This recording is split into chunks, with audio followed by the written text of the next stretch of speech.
Lakbaai is een van de meest bijzondere plekken op Bonaire. Hier filteren mangroven het water, beschermen ze onze kust en geven ze jonge vissen en zeedieren een veilige start. Maar het gebied staat onder druk.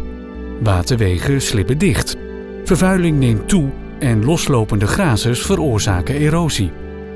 De mangroves krijgen geen lucht meer en dreigen te verdwijnen. Daarom wordt er gewerkt aan herstel, met kennis, inzet en modder tot aan de knieën, zodat de natuur weer kan ademen en Lakbaai weer leeft. Mangroven zijn eigenlijk onmisbaar op Bonaire. Ze spelen een heel belangrijke rol. Mangroven vangen heel veel grote hoeveelheden CO2 op, dus koolstofdioxide. En dat draagt zeker bij aan het verminderen van onder andere de effecten van klimaatverandering op Bonaire. Daarbij mangroven spelen ook een rol bij het veiligstellen van de kust tegen golven, stormen en erosie. Maar mangroven zijn ook eigenlijk een veilige schuilplek voor jonge visjes of andere zeedieren, zodat ze kunnen goed opgroeien in een gezonde omgeving.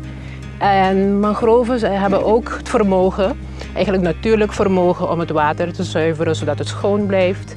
En daarnaast, mangroven is eigenlijk een aantrekkelijke plek met heel veel biodiversiteit. Met steun vanuit het Natuur- en Milieubeleidsplan worden de waterwegen in Lak hersteld. Meer dan 3,8 kilometer aan kanalen is inmiddels weer open en levendig. Er zijn 3700 jonge mangroves geplant. En de samenwerking met lokale organisaties zorgt voor kennisdeling en draagvlak. Dit is natuurherstel met impact voor de biodiversiteit, voor het klimaat en voor Bonaire. Dit project draagt bij aan een aantal doelen, onder andere herstel van mangroven. Ook gaat over natuurbeleving en ook het bijdragen van duurzame toerisme aan Bonaire. En daar speelt natuurlijk bij dat onze jonge generatie op een gegeven moment ook bewust gaat worden van de hele goede aspecten als het gaat om mangroven en vooral herstel van mangrovengebieden. Tot nu toe hebben we hele mooie, concrete en tastbare resultaten bereikt. We hebben 3,8 kilometer aan waterkanalen hersteld en dit ondersteunt het hele mangrovengebied, bijna 200 hectare aan mangrovengebieden. Dus het verbetert de hydrologie en ook de leefomgeving als het gaat om zeedieren binnen mangrovenbos. Daarnaast zijn er ook ongeveer 3700 mangrovenplantjes aangeplant. En dit is eigenlijk over een hele kustlijn van bijna 8 kilometer gedaan. Het is ongelooflijk om te zien hoe snel de natuur terugveert als je haar de ruimte geeft. En het mooiste, we staan pas aan het begin. Hier zie je herstel in actie. Water dat weer stroomt. Grond die weer leeft. Mangroven die zich opnieuw wortelen. Elk kanaal, elke plant, elk meetmoment brengt de mangroven stap voor stap terug tot leven. We werken nu al een tijdje in Lakbaai en wat we hebben gezien is dat zodra we een gebied openmaken en met elkaar verbinden, we zien meteen een betere watergroei. We maken de kanalen open door middel van eerst de wortels weg te halen en als het moet dan zagen de wortelpakketten weg en leggen we aan de kant. Ik heb een vaste ploeg die hier werkt, maar we hebben ook een hele grote groep vrijwilligers en studenten die helpen bij dit werk.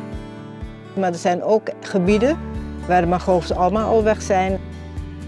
Planten maken we in de nurseries mangroves. En die plantjes die gebruiken we voor gebieden waar de natuurlijke aanwas niet voldoende is. We moeten van de landkant ook ervoor zorgen dat er minder erosie is. Want dat is een heel groot probleem. Want als je aan de ene kant werkt en aan de andere kant niet, dan is het dweilen met de kraan open.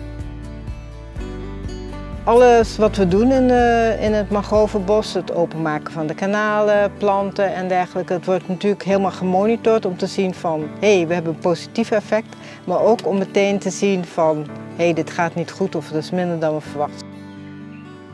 En de gebieden die al aan het achteruit gaan waren, waar bijvoorbeeld een heleboel rode mangroves sterven, zien we dat de rode mangroves terugkomen. We zien de vissen weer komen, dus we zien echt het effect van wat we doen.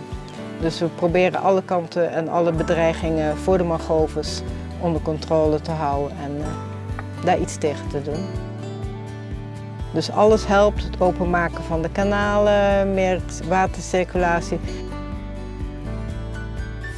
Door te investeren in het mangrovenherstel investeren we in de toekomst van Bonaire. Dit project gaat over meer dan natuur. Het versterkt onze kust, maakt ons weerbaarder tegen klimaatverandering en brengt lokale kennis samen in actie. En het mooie is, iedereen kan meedoen.